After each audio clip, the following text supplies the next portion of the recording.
ఇప్పటి వరకు నేటిదేనాన్న ఈ గుడ్ ఫ్రైడే దిన ముందు, ఈ శుభ శుక్రవారం దిన ముందు ఇప్పటి వరకు మనం 2 మాటలు విని ఉన్నాం. మొదటి మాట, తండ్రి వీరు ఏం చేస్తున్నారో వీరు ఎరుగు కనుక వీరిని క్షమించమని చెప్తున్నారు. అలాగే రెండవ మాట,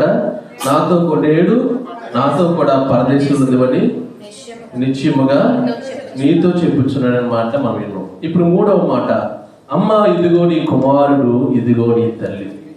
ఈ వాక్యం ఎక్కడ ఉందంటే యోహాను సువార్త 19వ అధ్యాయము 26-27 చదువుతుందా?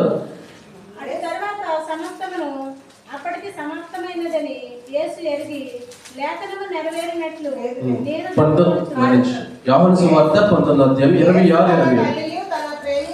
తన ప్రేమించిన శిష్యుడును నిల్చుండడం చూచి, అమ్మాయి ఇదిగో నీ కుమారుడు అని తన తల్లితో చెప్పాను. అలాగే 27వ చూసినట్లయితే తన శిష్యులతో అంటారు కదా, తరువాత శిష్యుని చూసి ఇదిగో నీ తల్లి అని చెప్పాడు. ఆగడి నుండి ఆమెను తన ఇంట చేర్చుకొనెను. చిన్న ప్రార్థన. మహాపరిశుద్ధుడు, మహాగణుడు, మహాకృపగలైన ప్రభువా, నీ పరిశుద్ధమైన నామమునకు లెక్కింపలేని స్తుతులు స్తోత్రములు తెలియజేస్తున్నాం తండ్రి. దేవ, ఇటువంటి యోగ్యత లేని మమ్మల్ని ప్రభువా మమ్మల్ని యోగ్యులుగా చేసి అర్హులుగా చేసి దేవ శుభ శుక్రవారం దినముందు తండ్రి దేవుని పాదముల చెంతకు, దేవుని శిలువ చెంతకు మమ్మల్ని అందరినీ పిలిచిన విధానం బట్టి నీకు వందనములు, నీకు నమస్కారములు, స్తుతులు స్తోత్రములు తండ్రి. దేవారాడి ప్రభు మీరు శిలువలో పలికిన 7 మాటలు తండ్రి ఈ సృష్టికే దేవ ప్రాముఖ్యమైన దేవ పునాదులుగా తండ్రి దేవ కనబడుచున్నాయి. అటువంటి మాటలు ధ్యానం చేయగల కృపను దయచేసిన దేవా నీకు వందనములు. దేవ ప్రభు దీన దాసుని నిలబడి దాసుని మరుగు చేసి మందరికి కావాల్సిన వర్తమానము నీవే మందరికి దేవ వడ్డింప చేయమని నజరేయుడైన యేసుక్రీస్తు నామములో వేడుకొని ప్రార్థిస్తున్నాము తండ్రి, ఆమేన్. దైవ సాన్నిధ్యము చేరిన ప్రియ శ్వాసలారా, దేవదేవుని మీకు దేవాదేవుడు దయచేయును గాక, ఆమేన్. ఇక్కడ మనం చూస్తే కనుక ఈ 2 వచనాల్లో మనకు 2 మాటలు కనబడుతున్నాయి. ఒకటి ఏంటండి, బాధ్యత. రెండోది చూస్తున్నట్లయితే ఆదరణ. ఒకనొక సమయంలో యేసుక్రీస్తు ప్రభువారు ఒక కార్యం చేసిన తర్వాత, ఒక స్వస్థత కార్యం చేసిన తర్వాత తన తల్లి సహోదరులు వచ్చినప్పుడు ఆ శిష్యులు ఒకరు వచ్చి అంటారు, ఇదిగో నీ తల్లి సహోదరులు వచ్చారని చెప్తున్నారు. అప్పుడు అంటారు కదా, ఎవరు నా తల్లి నా సహోదరు అని చెప్తున్నారు. ఒక మాట సార్ చూద్దాం. మత్తయి సువార్త 12వ అధ్యాయము 47వ వచనం. మత్తయి సువార్త 12వ అధ్యాయము 47వ వచనం. అప్పుడు అక్కడు, ఇదిగో నీ తల్లియు నీ సహోదరులను నీతో మాట్లాడవల్లని వెలుపల నిలిచి ఉన్నారని ఆయనతో చెప్పాడు. అందుకు ఆయన తనతో ఈ సంగతి చెప్పిన వాడిని చూచి, నా తల్లి ఎవరు, నా సహోదరులు ఎవరు అని చెప్పాను. ఒకనొక సమయంలో ఇదిగో నీ తల్లయ్యా అని చెప్తే యేసుక్రీస్తు ప్రభువు ఏమన్నారు, నా తల్లి ఎవరు, నా సహోదరు ఎవరు అని చెప్తున్నారు. అంటే అప్పుడు యేసుక్రీస్తు ప్రభువు తెలియదా తల్లి ఎవరో సహోదరు ఎవరో? తెలుసు. కానీ ఎందుకు ఆ మాట అన్నారంటే, ఆ మాటకు అర్థము మనం చూస్తే కనుక ఈ యొక్క మాట ద్వారా మనం నేర్చుకోవాల్సిందంటే, ఆధ్యాత్మిక సంబంధాల కంటే, కుటుంబ సంబంధాల కంటే మన ఆధ్యాత్మికంగా ఏ సంబంధం కలిగి ఉన్నావు, ఏ సంఘంలో నువ్వు నిలబడి ఉన్నావు, ఏ సంఘంలో నువ్వు విశ్వాసజాలిగా ఉన్నావు, ఏ సంఘంలో సేవ చేస్తున్నావు, ఆ బంధం మరింత మనం దృఢపరుచుకోవాలని యేసుక్రీస్తు ప్రభువు యొక్క ఆలోచన మనకు కనబడుతుంది. ఎందుకంటే అదే అధ్యాయంలో చివరి వచనం చూస్తే కనుక మనకు కనబడుతుంది. ఏంటన్నమాట 50వ వచనం, పరలోకమునందు నా తండ్రి చిత్తము చెప్పిన చేయవాడే నా సహోదరుడును, నా సహోదరియు, నా తల్లియు అని చెప్పి యేసుక్రీస్తు ప్రభువు చెప్పిన మాట ఏంటి, ఎవరైతే తండ్రి చిత్త ప్రకారం చేస్తున్నారో వారే నా తల్లి, నా సహోదరుడు, నా సంబంధి, నా రక్త సంబంధి అని చెప్తున్నారు. అంటే అంతకుముందు యేసుక్రీస్తు ప్రభువు ఏం చేసినా సరే లోక సంబంధంగా వారు చూసేవారు. ఏం చేసినా సరే వారు ఎగతాళి చేసినట్టు కుటుంబం అంతా చూసేవారు. కుటుంబాన్ని ఆదరించిందండి. యేసుక్రీస్తు ప్రభువు పరిచయం చేస్తున్నప్పుడు కుటుంబం దూరంగా ఉంది, కానీ ఎప్పుడు దగ్గరికి వచ్చింది తల్లి, ఈ సిలువలో ఆయన దగ్గరికి వచ్చింది. అంటే అప్పటి నుంచి ఆ తల్లి ఏం చేస్తుంది, తండ్రి చిత్తములో ఉంది, తండ్రి చిత్తం ప్రకారము చేస్తుంది. అందుకే యేసుక్రీస్తు ప్రభువు ఏమన్నారు, ఇదిగో నా తల్లి. ఆ తల్లికి ఉన్న బాధ్యతను ఆయన నెరవేర్చిన రీతి కనబడుతుంది. నేనేమో ఆయన సన్నిధికి వచ్చిన మనందరము కూడా, మీ సంబంధం ఎవరితో ఉంది? దేవునితో సంబంధం కలిగి ఉన్నావా? తండ్రి యొక్క చిత్తాన్ని చేస్తున్నావా? ఆయన చిత్తాన్ని ఎరిగి నువ్వు చేస్తున్నావో లేదో ఇప్పుడు గమనించుకోవాల్సిన వారికి ఉన్నాం. యేసుక్రీస్తు ప్రభు వారు కూడా ఆనాటి దినాల్లో తల్లిగా గుర్తించడానికి కారణం ఏంటంటారు? తల్లి ఏం చేసింది? మరి ఏం చేసింది?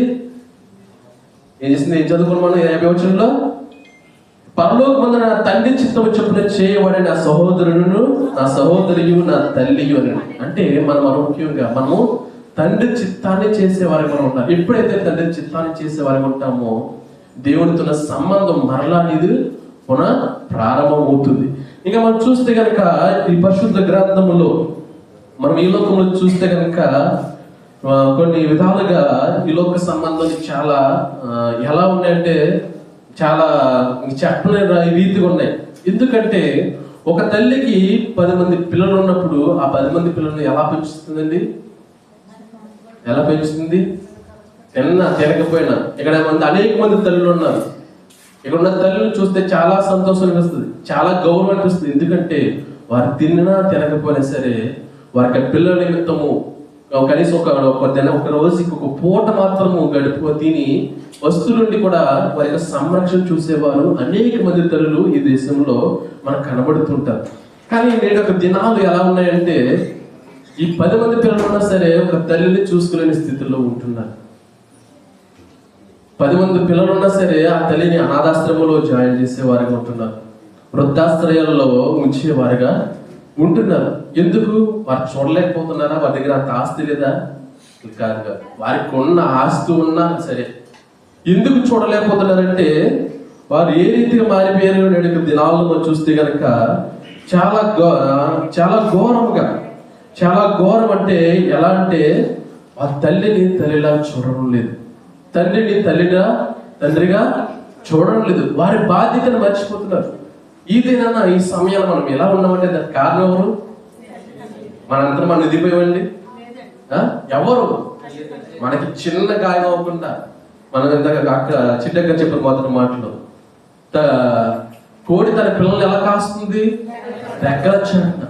అంత విధంగా కాచిన తండ్రిని మరిచి బాధ్యతను మరిచి ఉండేవారుగా అనేక మంది లోకంలో కనబడతారు. మనం ముఖ్యంగా క్రైస్తవులు కూడా అనేక మంది కనిపిస్తున్నారు. మనం చూస్తే గనక ఈ మాటలు చూస్తే గనక మన బాధ్యతను మనము నెరవేర్చాలి. దేవుని యొక్క ఆజ్ఞను మరిచిన వారి యొక్క జాబితాలో ఎవరి జాబితాలో మనం ఉన్నామో చూడాలి. ఎందుకు అలా ఉన్నారంటే వారు బాధ్యత మరిచిన వారి యొక్క దేవుని యొక్క ఆజ్ఞను మరిచారు. నువ్వు ఏ జాబితాలో ఉన్నామో మనము గమనించుకోవాలి. మరి ముఖ్యంగా మన బాధ్యతను మనం ఏం చేయాలి? మర్చిపోకూడదు. ఎప్పటి వరకు? తుది శ్వాస వరకు. యేసుక్రీస్తు ప్రభు వారు ఈ కలువరిగిరిలో సిలువలో 3 మేకులకు వేలాడుతూ కనీసం ఊపిరి పీల్చుకోవడం కూడా అవకాశం లేని సమయంలో కూడా యేసుక్రీస్తు ప్రభు ఏం చేశారు? తన బాధ్యతను నెరవేర్చారు, ఆ బాధ్యతను అప్పగించారు, ఆదరించారు. తల్లిని ఎంతగా ఎంతగా కూలిపోతుంది ఆ తల్లి.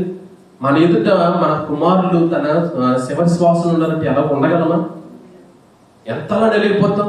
ఆ తల్లి ఎంతలా నలిగిపోతుందంటారు? అటువంటి తల్లికి ఆదరణ కలిగించారు. మరి ముఖ్యంగా మనం చూస్తే గనక మనం ఈ ఒక మాటలు చూస్తే గనక ఒక కుమారుడిగా తన బాధ్యతలు నెరవేరుస్తూ తన తల్లిని యేసు ప్రభువారు రుంగున ఆనుకున్న శిష్యునికి అప్పగించిన రీతి మనకు కనబడుతుంది. మనం ఈ మాటను మనము జీవితాల్లో గొప్ప మేలుకొలుపు మనకు చూపిస్తుంది. ఎందుకు మనం చూస్తే కనుక మనం చూస్తే కనుక ఈ శివర మాటల కొరకు మనం చూస్తే కనుక మనము మన ఇష్ట ప్రకారము చేసేవారం అయితే దేవునికి చిత్తాన్ని మనం గుర్తించలేం. మన ఇష్టాన్ని పక్కన పెట్టి ఎప్పుడైతే మన ఇష్టాన్ని పక్కన పెడతావో అప్పుడు నువ్వు దేవుని చిత్తాన్ని గుర్తిస్తావు. ఇక దేవుని చిత్తము ఏమిటో మనం చూస్తే కనుక ఈ పరిశుద్ధ గ్రంథంలో తల్లిదండ్రులకు చెప్పలేనంత బాధ్యత ఇచ్చినట్టు మనకు కనబడుతుంది. మనం చూస్తే కనుక దేవుడి ఇశ్రాయేలు ప్రజలకు ఇచ్చిన ఆజ్ఞలలో ఒకటి ఏంటంటే ఆజ్ఞ ఏం చేయాలి?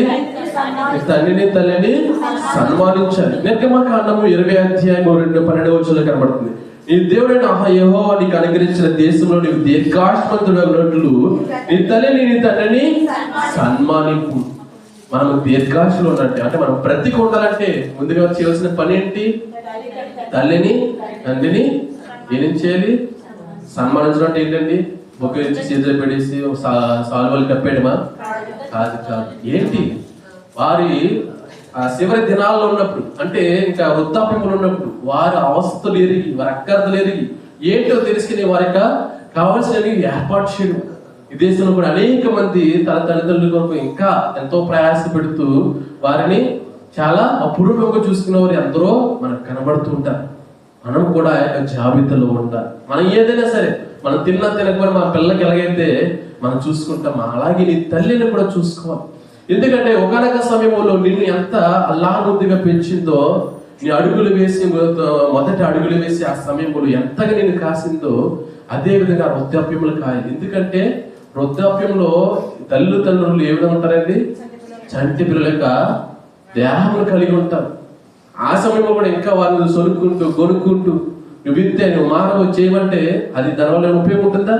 ఒకనొక సమయంలో నీ తల్లి నీ గురించి అనుకుందా? నువ్వు ఎంత అలర్ట్ చేసినా, ఎన్నిసార్లు ఇబ్బంది పెట్టినా, ఎన్నిసార్లు నువ్వు అవమానపరిచినా నిన్ను ఎవరు దూరపరిచారండి? దూరపరచలేదు.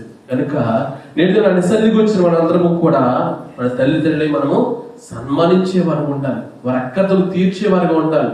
మరి ముఖ్యంగా మనం చూసినట్లయితే మన పిల్లలకి ఏ అవసరం కావాలని మనం ఏం చేస్తామండి?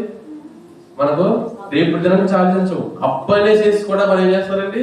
పిల్లల అవసరం, వాళ్ళ బైకులు కావాలంటే బైకులు, వారి యొక్క విలాసాలకు, వారి చదువులకు, వారి యొక్క ఉన్నత స్థాయిలో ఉంచాలని ఎంతో ప్రయాసపడుతూ ఎందరో తల్లిదండ్రులు ఈ దేశంలో పనిచేసే వారిగా, ఇలా దేశం వెళ్ళి చేసేవారిగా కనబడుతున్నారు. అటువంటి వారి తల్లిదండ్రులు ఏ విధంగా తన పిల్లల్ని పెంచుతున్నారు? వాళ్ళ బాధ్యత గుర్తించేవారిగా పెంచుతున్నారు. ఇప్పుడు ఎలా అయితే నీ తల్లిదండ్రులను చూస్తామో, ఒకనొక దినాన నీవు కూడా అదే స్థితిలో ఉంటామని మనం గుర్తించాలి. మన పిల్లలు కూడా అదే విధంగా మనం చూస్తారు. ఇప్పుడు నీ బాధ్యత తిరిగి నీ తల్లిని బాగా చూసుకుంటున్నావా? అదే విధంగా రేపటి దినాన నీ పిల్లలు నీ బాధ్యత, ఆ బాధ్యత నిన్ను గుర్తించి నిన్ను అదే విధంగా వారు చూస్తారు. ఇంకా మనం చూస్తే కనుక మరొక మాట కూడా మనకు కనబడుతుంది. సామెతల గ్రంథం 23వ అధ్యాయం 25వ వచనం చూస్తే కనుక, నీ తల్లిదండ్రులు నీవు సంతోషపెట్టవలను, నిన్ను కనిన తల్లిని నీవు ఆనందపరచవలను. అట్లా కాకుండా వారిని నిర్లక్ష్యము చేసి వారిని దూషించినట్లయితే దేవుని యొక్క గ్రంథము, పరిశుద్ధ గ్రంథం ఒక మాట అంటుంది. ఏమవుతుందంట? కారు చీకటిలో ఏమైపోతుంది? దీపం ఎలా ఆరిపోతుందండి? సమయం పడుతుందా ఆరిపోవడానికి? విత్ ఇన్ సెకండ్ రెప్పేసేలాగా ఆరిపోతుందండి. అదే మాట మనకు కనబడుతుంది. సార్ చూద్దాం ఏం మాట అంటే, సామెతల గ్రంథము 20వ అధ్యాయం 20వ వచనం. వారిని సంతోష పెట్టకుండా వారిని ఆనందపరచుకుని చేస్తా కనుక, తన తండ్రినైనను తల్లినైనను దూషించే వారి దీపము కారు చీకటిలో ఆరిపోవును. కారు చీకటిలో నీ దీపం ఆరిపోతే నీ గమ్యం ఎట్లా చేరుకుంటావు? నీ గమ్యం ఏంటి? మన గమ్యం ఏంటండి?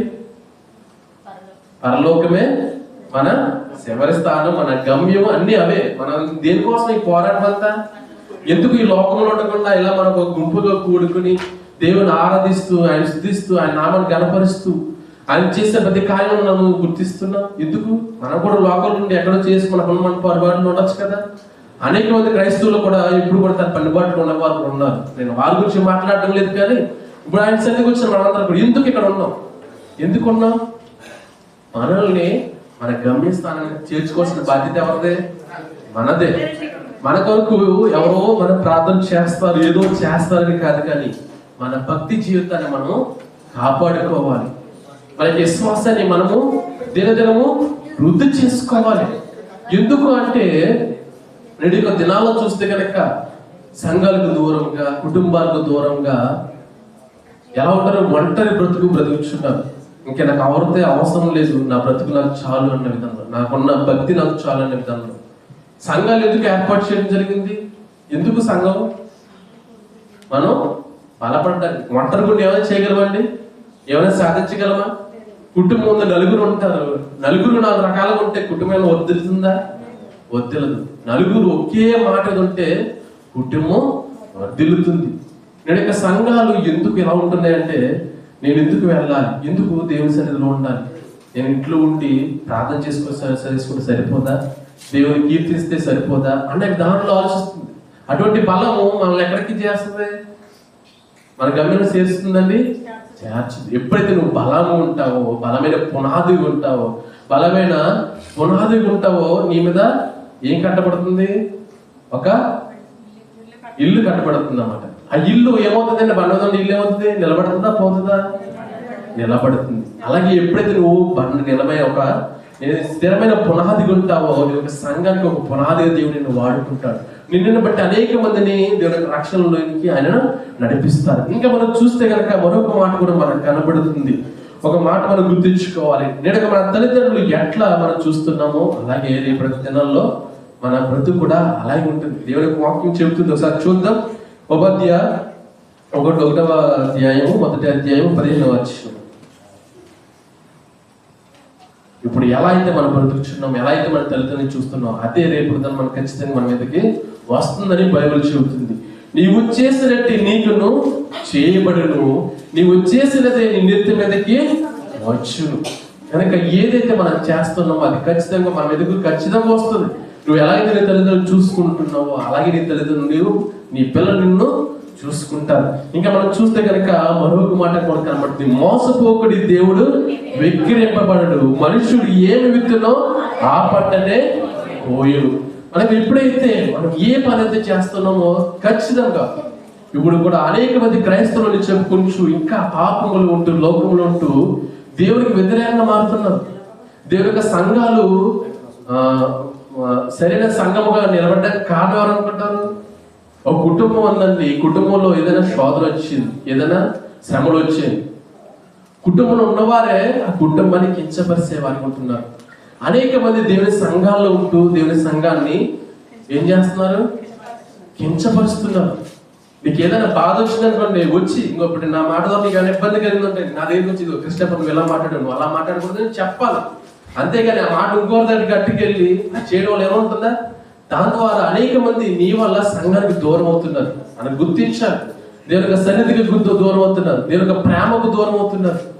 మన ముఖ్యంగా నేటి ఆయన సన్నిధికి వచ్చిన మనం అందరము కూడా మనం ఏమి మాట్లాడుతున్నామో అది మన ముఖ్యం, మనం గుర్తించవలసిన వారికి ఉన్నాం. మరొక మాట కూడా ఉంటుంది కదా, గలతీయులకు రాసిన పత్రిక 6వ అధ్యాయము 7వ వచనం కనుక మనం చూస్తే కనుక ఒక మాట మనకు కనబడుతుంది. ముగిస్తాను. గలతీయులకు రాసిన పత్రిక 6వ అధ్యాయం 7వ వచనం.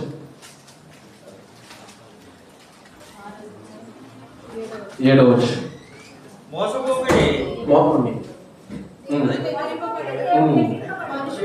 మనుష్యుడు ఏమి విత్తునో ఆ పంటనే కోయును. ఇక మనం చూస్తే కనుక కొబ్బరి చెట్లు వేసి దాని నుంచి ఖర్జూరాలు ఆశించడం తగునండి ఎవరికైనా? మనం ఏం చేస్తాం? కొబ్బరి చెట్టు వేస్తాం, ఏమేమి ఆశిస్తున్నారు? ఖర్జూరం ఆశిస్తే లేదా ఈ డేట్స్ ఆశించడం వల్ల ఏమైనా ఉపయోగం ఉంటుందా? ఏం చెట్టు వేస్తే అదే వస్తుంది. అలాగే మన జీవితాలు, మన యొక్క తల్లిదండ్రులు నిర్లక్ష్యం చేసి రాబోయే దినాల్లో మన మీదకి వచ్చే శాపాన్ని మనమే దూరం చేసుకోవాలి. ఇప్పుడు ఎలా అయితే మనం బాధ్యత నెరవేరుస్తామో అలాగే మన పిల్లలు వారి యొక్క బాధ్యతను గుర్తించి, ఇక్కడ యేసుక్రీస్తు ప్రభువారు స్తుతి శ్వాసలు ఆయన ఇంకా ఊపిరి పీల్చుకునే అవకాశం కూడా లేదు. అటువంటి సమయంలో కూడా యేసుక్రీస్తు ప్రభువు ఏం చేశారు? తన బాధ్యతను నెరవేర్చారు లేదండి. ఒకనొక దినాల్లో ఆయన ఏం చెప్పారు? ఈమె తల్లి, నా తల్లి ఎవరు? నా సహోదరులు చెప్పారు. ఆయనే మరలా ఏం చెప్తున్నారు? ఇదిగో నా తల్లి. ఆయన ఎవరికప్పుగా చెప్తున్నారు? కూడా శిష్యుడైన యోహాను గారికి చెప్తున్నారు. కనుక నేటి ఆయన సన్నిధికి వచ్చిన మనం అందరము కూడా ఎలా ఉన్నాం? నేను చదువు వాక్యంలో కనుక మనం చూస్తే కనుక మాట, మనము ఎవరి చిత్తాన ప్రకారం చేయాలి?